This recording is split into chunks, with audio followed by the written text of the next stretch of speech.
এই দানব হাসিনার দোসররা এখন পর্যন্ত বাংলাদেশে অবস্থান করছে, আপনি তাদের কি বিচার করতে পেরেছেন?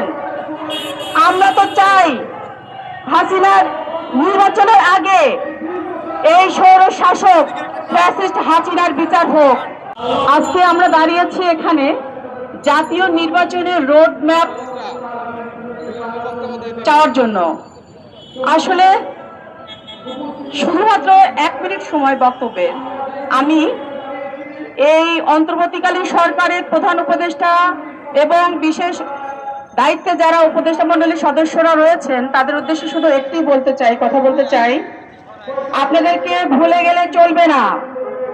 17 বছরের গুম খুন আন্দোলন সংগ্রাম সহ জুলাই আগস্টের গণহত্যা, এই যে গণহত্যার যে গণ অভ্যুত্থান, এই অভ্যুত্থানের সাধারণ মানুষের ম্যান্ডেট নিয়ে আপনারা কিন্তু ক্ষমতায় আসীন হয়েছেন।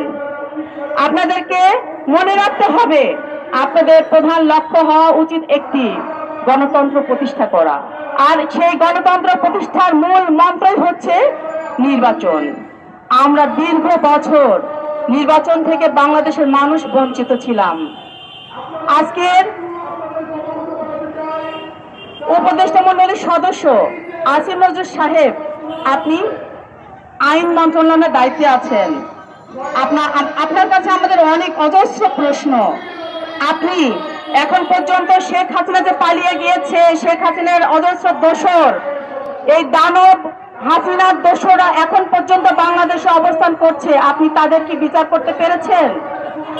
আমরা তো চাই হাসিনার নির্বাচনের আগে এই স্বৈর শাসক ফ্যাসিস্ট হাসিনার বিচার হোক।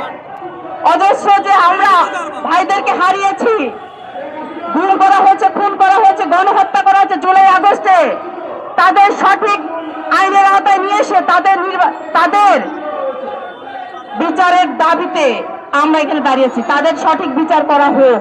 এবং যেই আওয়ামী লীগের ব্যানারে আমরা হাজার হাজার নেতা কর্মীকে হারিয়েছি, সেই দল, সেই ব্যানার এখনো পর্যন্ত ব্যান করা হয়নি। আমরা আফসোস, আমরা দুঃখ ভরা কান্তের হৃদয়ে এখনো বলতে হয় আমরা এখনো কোথায় আছি।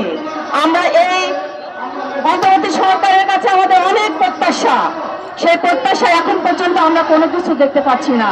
মন্ত্রণালয়গুলোতে এখনো পর্যন্ত দানব নামে শোষকরা অবস্থান করছে। আমরা যদি সুষ্ঠু নির্বাচন চাই, সেই নির্বাচনের রোড ম্যাপ এখনো কি আপনারা তৈরি করতে পেরেছেন? না, আমরা এখন পর্যন্ত সেটা দেখতে পাচ্ছি না। অনতি বিলম্বে এই অন্তর্বর্তী সরকারের কাছে আমাদের অনুরোধ, অনতি বিলম্বে একটি সুষ্ঠু ভোটের মাধ্যমে, গণতন্ত্র প্রতিষ্ঠার মাধ্যমে আপনাদের ক্ষমতাকে হস্তান্তর করুন। এটাই